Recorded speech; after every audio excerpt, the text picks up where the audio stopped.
So Marshall Hall, one of the artists from America performing here in Jönköping this week, and welcome to Sweden. Thank you so much. Good to be here.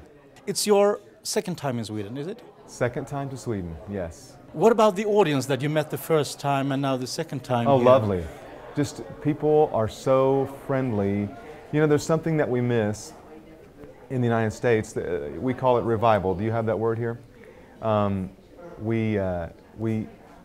We're a little lazy in our faith, and I think that it's refreshing to come to places where people's faith is kind of a little more on fire.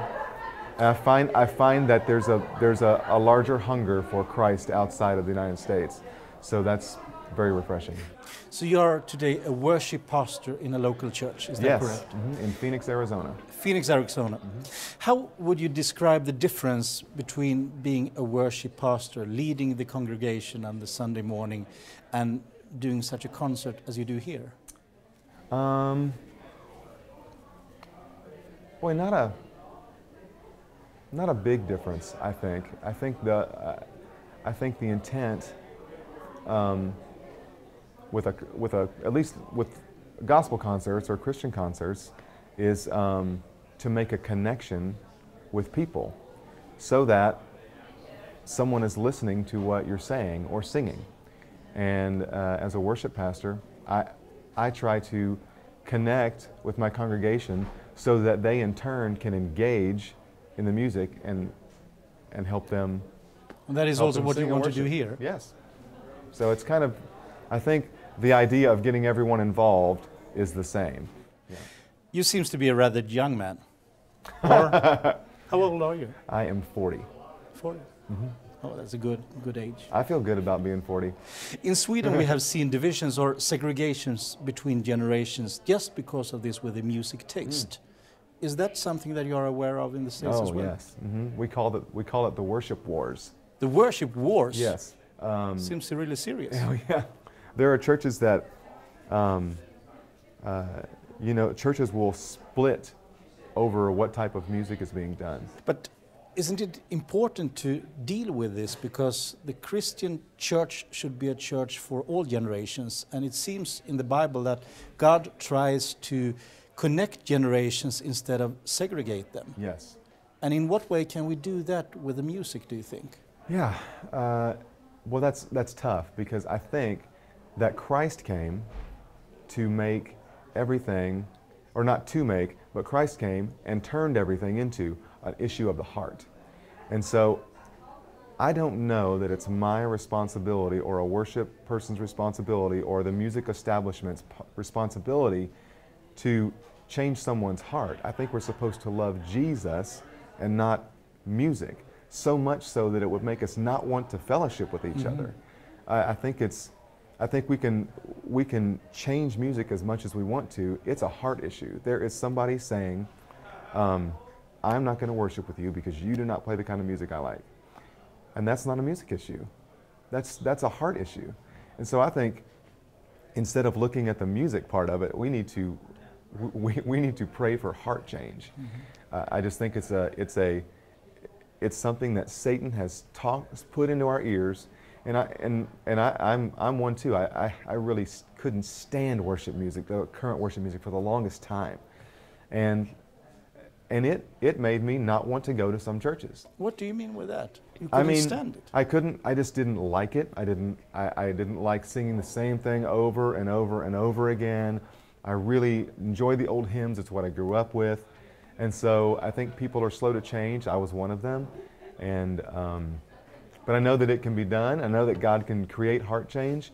And it's just not a music issue. I just don't see it that way. And why do you like to sing? You said that you grew up with the hymns, but why do you like to sing the country and gospel songs and the hymns today?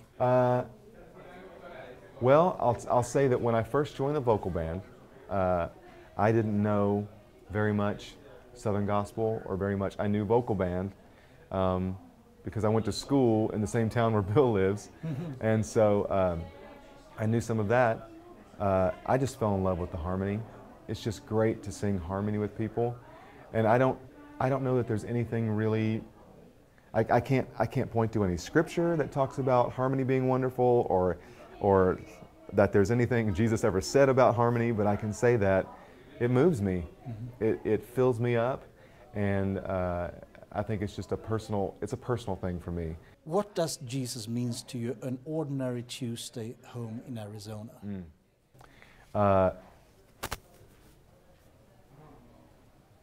Struggling. I try really hard to. It's kind of convicting. I try really hard to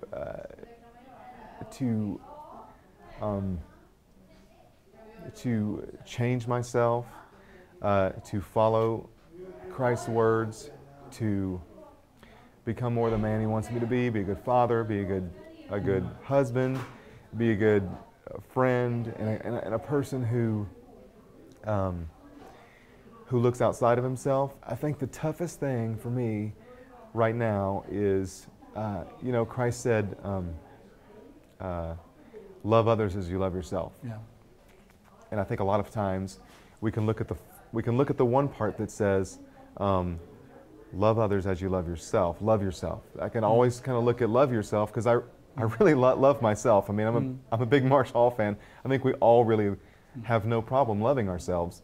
But what Christ is saying is, love others as you love yourself. I know that you love yourself this much. Now put the bar for other people there. And what that means is I should have the same longing for your happiness as I do for mine. And I should feel so much for the person who is on the side of the road fixing their car, trying to get going, as I do appreciate the fact that I'm in my car. And I don't feel that way most of the time. And so I'm in process of getting there. To me, it seems that most of the songs that you sing when you're out there, it is very focused on Christ. Is that important for you? Yes. It is. Yes, it either needs to be focused on Christ or things of Christ. I've got some songs that don't mention Christ, but they talk about being a good father, taking time for your wife, all things that are going to help us, are going to move us along in the things of God. So it's at the utmost importance to me. At last, Marsh. Yeah. A special memory from your years now touring together with the band. Do you have anything that really comes up to your mind as this was an extraordinary memory for me? Yes, when we were in Jerusalem at the Tower of David.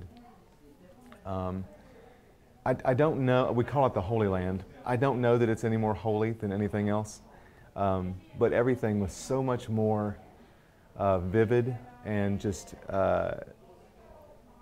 I don't know, emotions were just at the forefront. My heart seemed full with every song that was going on. It was pretty amazing. I think back to it, and we went to the Garden Tomb, just being, sitting down and then have somebody come up and say, Jesus was at this place. It's pretty amazing. Thanks very much. Yeah. Taking your time. Thanks. My pleasure.